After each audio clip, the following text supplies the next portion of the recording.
Guaíba Agro. Apresentação: Sandro Fávero.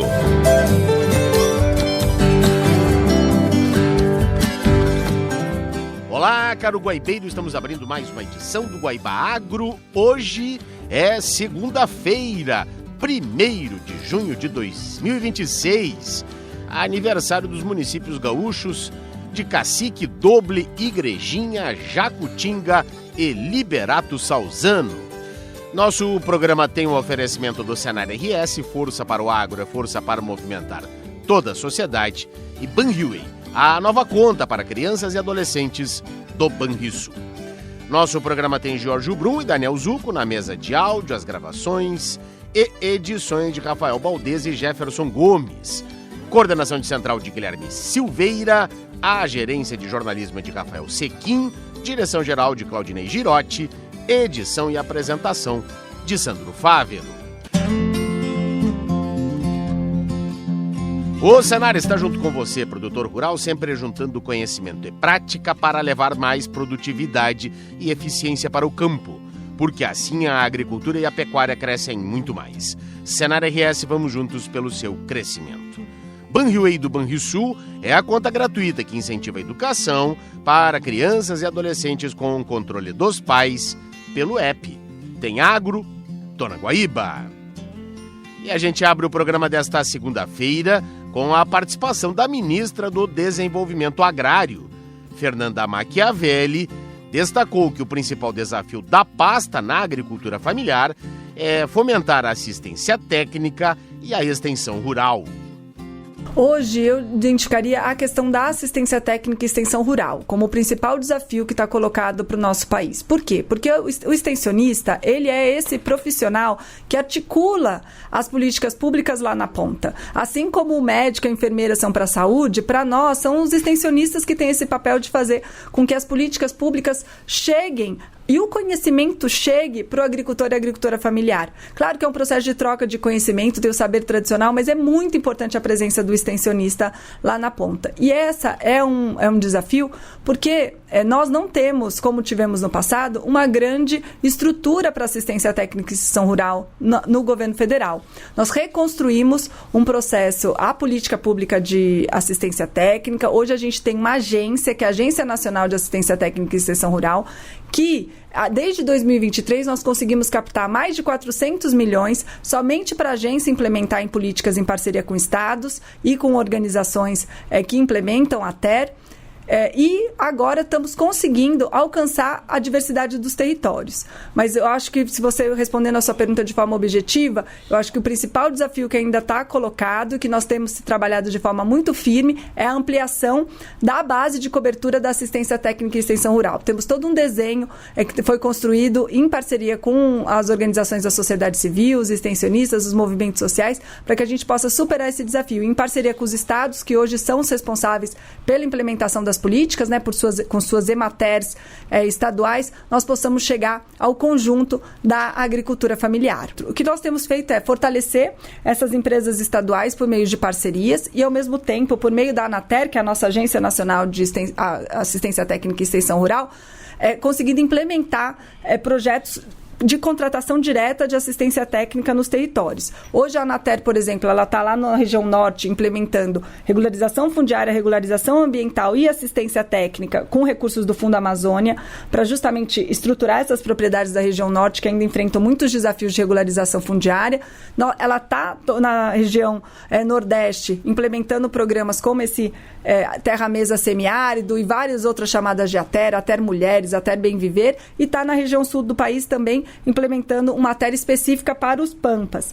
Mas esse ainda é um desafio que se coloca porque são 4 milhões de famílias. Nós precisamos ainda avançar bastante nessa agenda, e um caminho inevitável é nós avançarmos também na implementação de processos de assistência técnica digitais, envolvendo extensionistas que atuam presencialmente, mas que também dialogam com a agricultura familiar por meio digital. E para isso, toda aquela agenda que a gente acabou de discutir da conectividade também está colocada. Mas a gente está muito satisfeito com os passos que foram dados, porque nós conseguimos reconstruir toda a política pública. Chegamos agora com um orçamento neste ano que supera 400 milhões para assistência técnica e extensão rural e desenhamos junto com eles todo o processo de apoio a estados para que essa política pública alcance todos os territórios da nossa população. A ministra também adiantou novidades que serão anunciadas no Plano Safra. Nós, desde 2023, estamos fazendo esse esforço para não só ampliar o volume, mas principalmente ampliar o acesso, o número de agricultores familiares que conseguem acessar o crédito. Uma estratégia básica foi fazer o Desenrola, porque isso reinclui vários agricultores familiares que estavam com dificuldade de seguir na produção agrícola por questões quaisquer, como eu mencionei, dívidas que não passavam de R$10 mil. Além disso, qual vai ser o nosso foco agora? Primeiro, a gente vai aproveitar o gancho do Ano da Mulher Agricultora para fazer linhas específicas e fortalecer, ampliar o acesso das mulheres rurais. As mulheres rurais já são 55% daquelas que tomam financiamento no Pronaf-B, já são também uma parcela muito significativa do Pronaf em geral, mas a gente quer ampliar esse processo. A outra frente é tecnificação e mecanização. Vamos seguir investindo no Mais Alimentos, entendendo que essa é uma frente fundamental para a gente fazer a transformação do campo. E a terceira é a promoção de uma transição agroecológica, passar de uma agricultura de base química para uma agricultura cada vez mais de base biológica. E para isso a gente precisa de bioinsumos e precisa de financiamento para a adoção de práticas mais adaptadas ao nosso atual contexto climático. Nós estamos fazendo isso com assistência técnica específica para a transição agroecológica e com financiamento para as linhas sustentáveis do Plano Safra. Pronaf Floresta, Pronaf Agroecologia, Pronaf Quintais Produtivos. E é com muita alegria que a gente fala que para a agroecologia, pela primeira vez, nós já temos 2 bilhões e 500 milhões de financiamento. Esse sempre foi um desafio, conseguir financiar um processo de transição. E hoje, com as nossas adaptações, os bancos aprenderam a financiar projetos de agroecologia, que são projetos de várias culturas, projetos diversificados, não é que nem financiar a compra de uma vaca.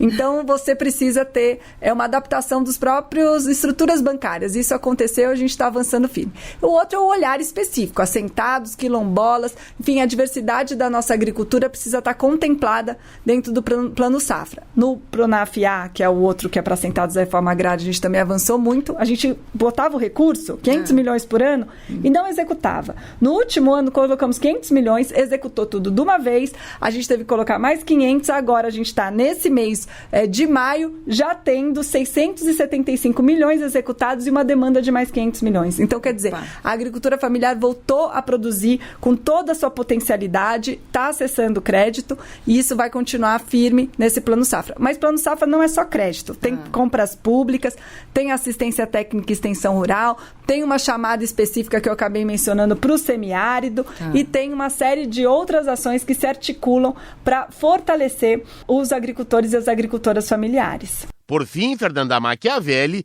falou da oportunidade que o agricultor familiar tem de retomar o crédito a partir do programa Desenrola Rural. Nós lançamos agora a nova etapa do Desenrola Rural. Em 2025, o Desenrola Rural ele esteve ativo, foi um programa lançado em fevereiro de 2025, ele foi um grande sucesso. Durante o ano de 2025, 502 mil agricultores e agricultoras conseguiram fazer a regularização das suas dívidas e ficaram aptos de novo a acessar o crédito rural. Foram 23 bilhões renegociados. A partir dessa avaliação de que é um programa que estava muito bem desenhado, atendendo às necessidades dos agricultores, nós resolvemos fazer uma reedição, mas ampliando para alguns segmentos que não tinham sido contemplados na primeira, que é basicamente assentados da reforma agrária que tinham dívidas lá na época, antes de existir o crédito de instalação, de um programa antigo chamado Procera. Eles não achavam maneira de fazer suas renegociações.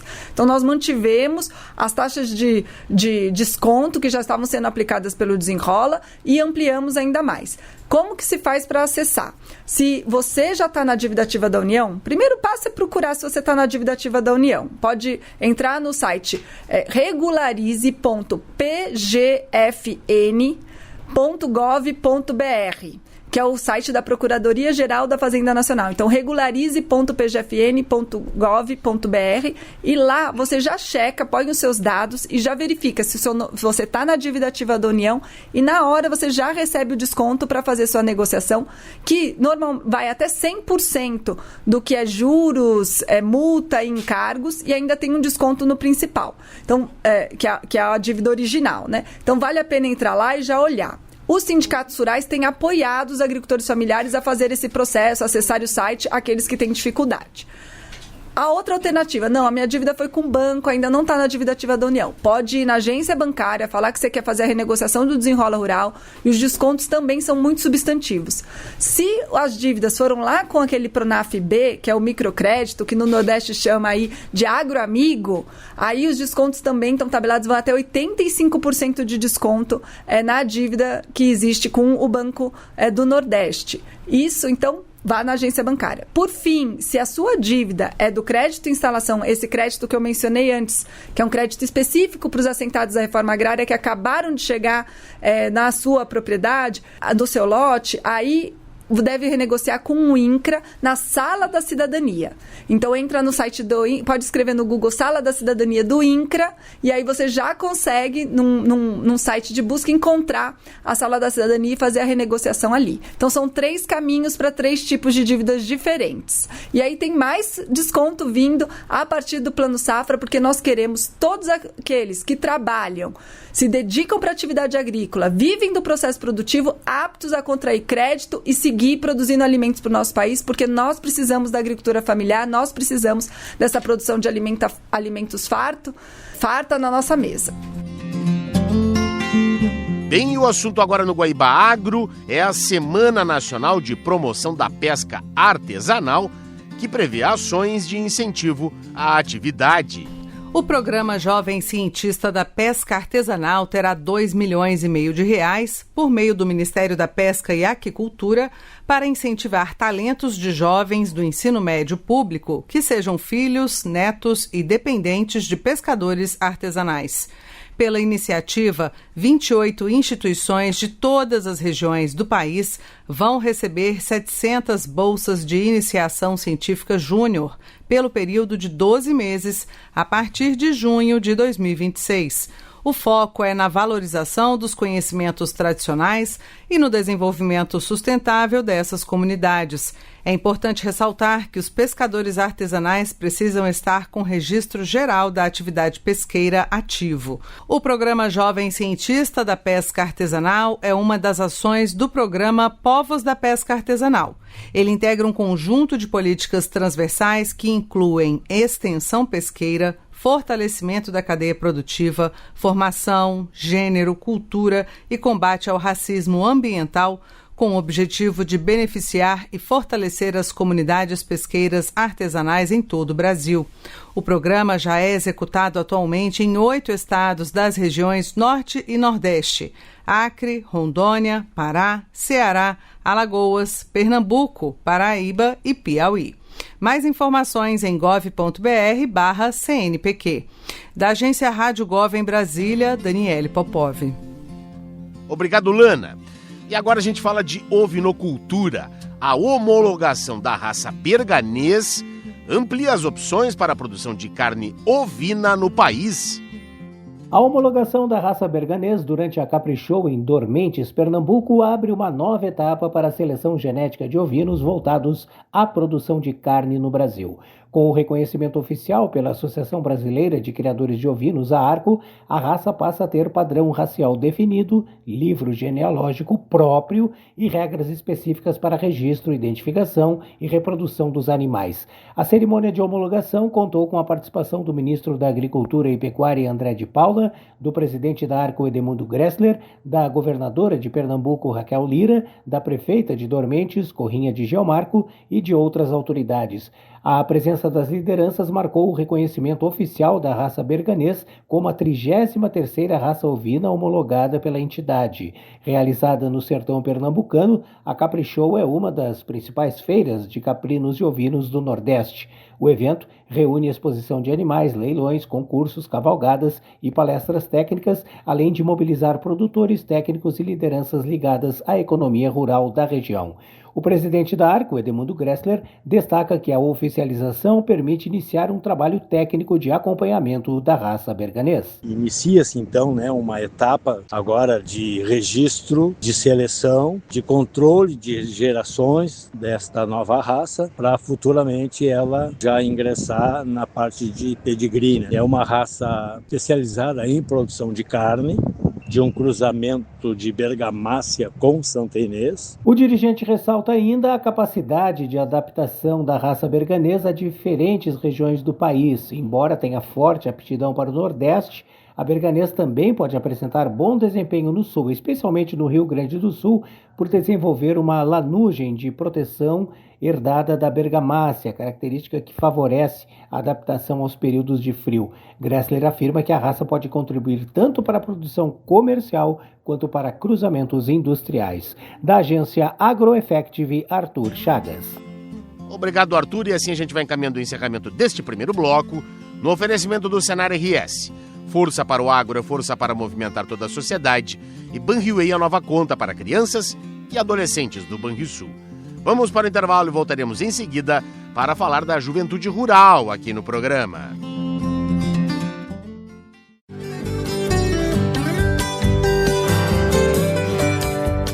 Estamos de volta com o segundo bloco do Guaíba Agro, no oferecimento do Senar RS. Está junto com você, produtor rural, sempre juntando conhecimento e prática para levar mais produtividade e eficiência para o campo, porque assim a agricultura e a pecuária crescem muito mais. Senar RS, vamos juntos pelo seu crescimento. Banriway do Banrisul é a conta gratuita que incentiva a educação para crianças e adolescentes com controle dos pais pelo app. Tem agro, tô na Guaíba. Bom, no Guaíba Agro, neste bloco, a gente vai falar a partir de agora do trabalho que está sendo desenvolvido pela Emater, aqui do Rio Grande do Sul, com os jovens que atuam na atividade rural, não é? Trazendo as novas tecnologias, buscando a formação, a capacitação nas mais diferentes regiões aqui do estado. É o caso do que aconteceu ou está acontecendo ali no Centro de Treinamento de Agricultores de Nova Petrópolis, a partir do curso de empreendedorismo e desenvolvimento para a juventude rural. Foram 24 jovens de 9 municípios da região de Caxias. E esse é um dos tantos cursos que está acontecendo, que a Emater tem promovido. A gente vai falar um pouco mais disso, conversando a partir de agora com a Clarice Bock, que é a coordenadora estadual de assistência técnica, extensão rural e social com a juventude rural da nossa Emater. Clarice, seja bem-vinda aqui ao Guaíba Agro.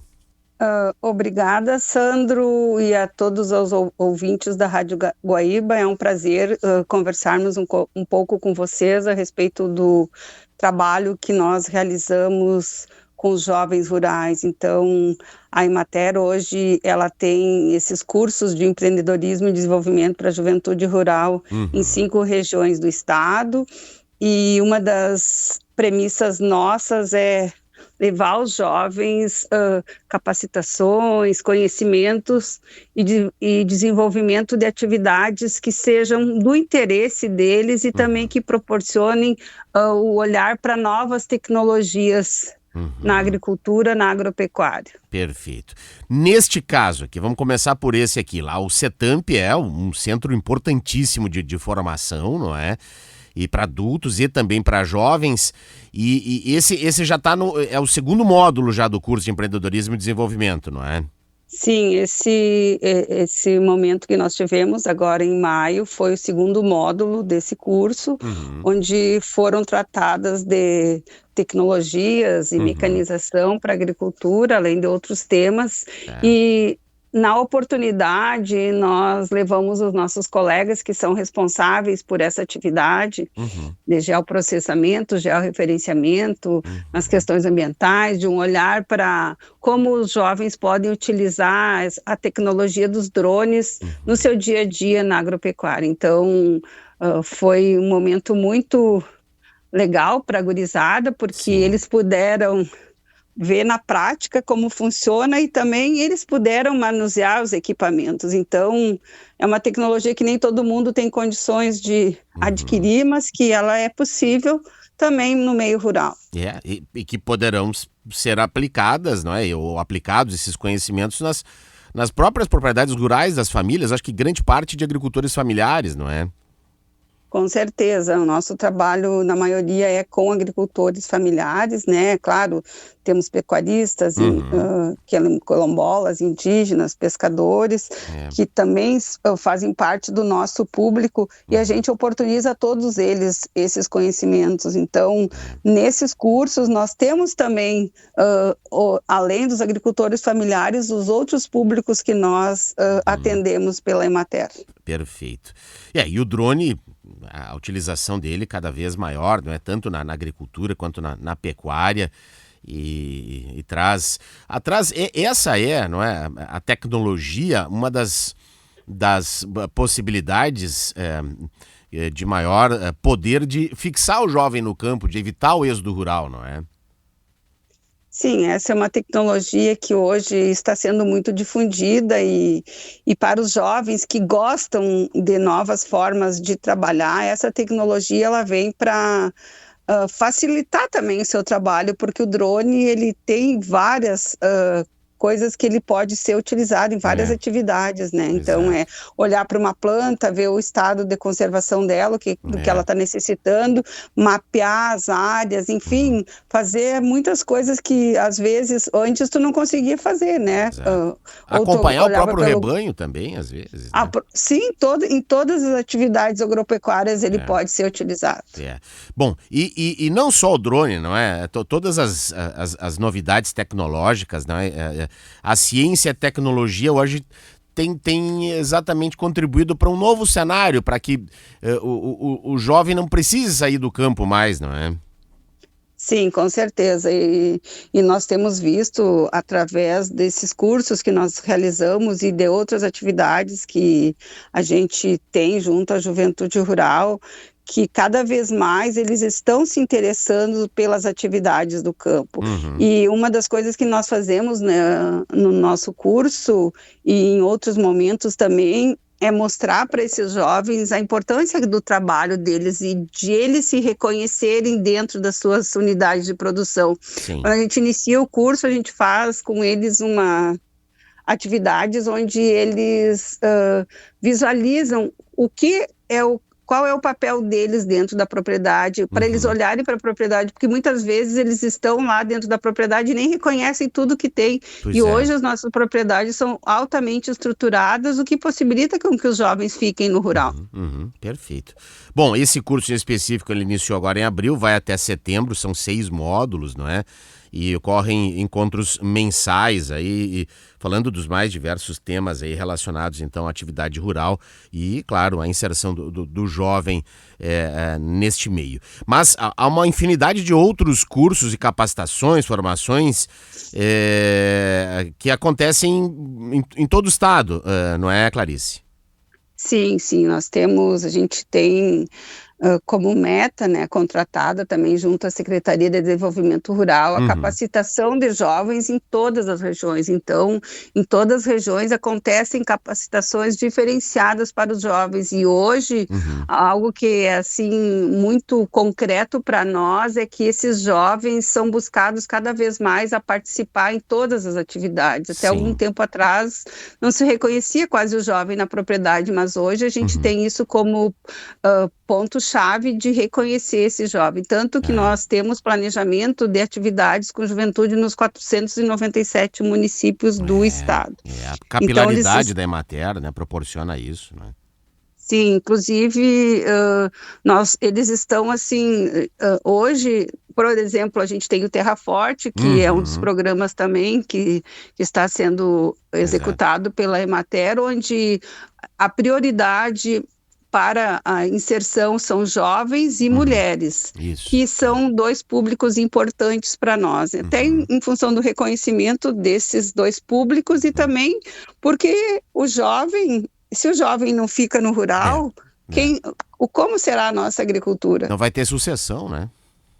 Com certeza. Exatamente. E tem cursos e capacitações híbridas, não é? Que podem ter aulas à distância e presencialmente também, não? Sim. Hoje a gente tem, inclusive está acontecendo em Tramandaí, iniciando hoje, vai até quinta-feira, o curso que é desenvolvido pelo Regional de Porto Alegre, que abrange 72 municípios, onde 79 jovens estão participando desse mesmo curso de empreendedorismo, só que ele tem um formato um pouco diferente. Ele iniciou com uma aula online, né, síncrona, onde vieram palestrantes, enfim. Eles têm também atividades que são colocadas no Moodle, que é uma plataforma que nós temos na Emater, onde eles recebem os conteúdos que são trabalhados, e também nós temos as atividades presenciais. Então, hoje inicia essa atividade presencial e amanhã haverá um dia de campo lá na Escola Técnica de Osório, trabalhando diferentes atividades agropecuárias. Perfeito. Mas também não é só capacitação, o compromisso, não é, com o aprendizado, que é fundamental, mas também há atividades de esporte e lazer também, não é, Clarice?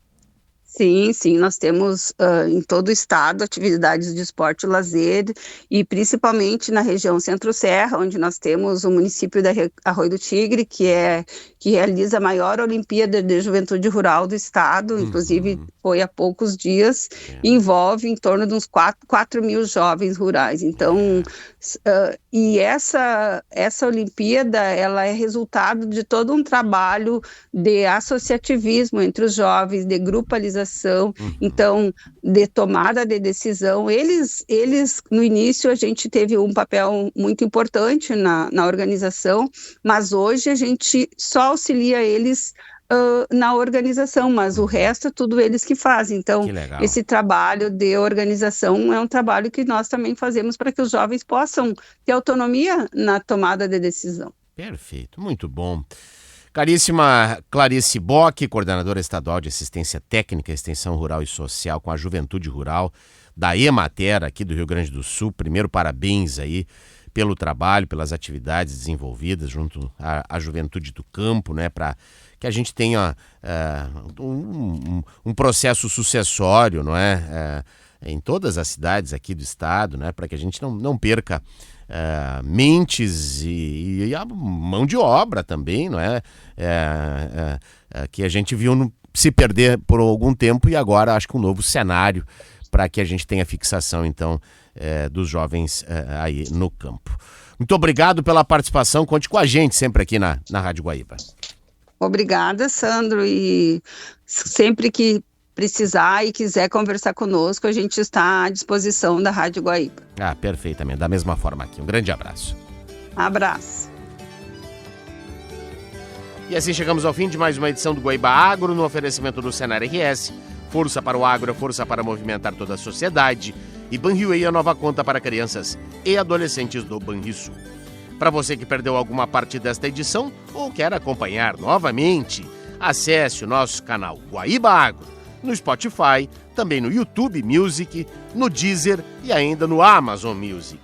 A gente se reencontra nesta terça-feira em 2 horários, às 5 da manhã e às 11h30 da noite, abrindo e fechando a programação jornalística aqui da Rádio Guaíba. Até amanhã, um grande abraço e uma ótima semana.